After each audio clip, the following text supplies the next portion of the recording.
தமிழ்நாடோட பாரம்பரியம் காமராஜ் காலத்துலேருந்தே எப்படின்னா, எந்த டிஸ்ட்ரிக்ட் இல்லையோ அந்த டிஸ்ட்ரிக்ட்ட வளர்க்கறது தான். நான் அந்த பட்ஜெட் பத்தி பேசும்போது கூட சொன்னேன்.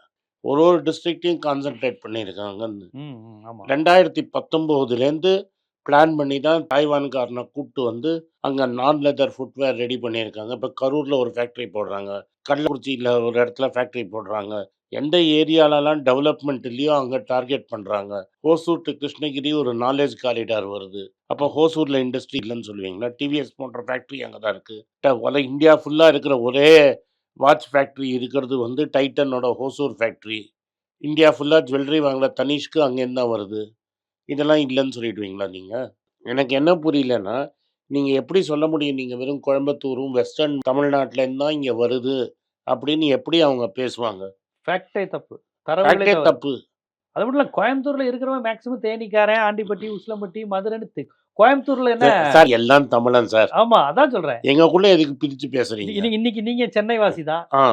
இன்னைக்கு எ சென்னையில எ நீங்க ஒரு முக்கியமான நபர்னா, நீங்க இன்னைக்கு வந்து சேலம், திருச்சி நான் பிரிச்சு பேசுவாங்க. சென்னையில தான் நான் நீங்க தான் கேட்கிறேன். எதுக்கு எங்கள பிரிச்சு அதனால தான் கொங்கு மண்டலம்னு பிரிக்கிறது.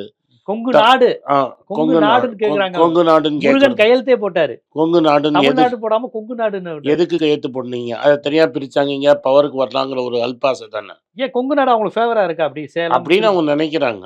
கோயம்புத்தூர்ல அந்த பாம் பிளாஸ்ட்டுக்கு அப்புறம், கோயம்புத்தூர் அவங்களுக்கு ஃபேவரா இருக்குன்னு அவங்க நம்புறாங்க.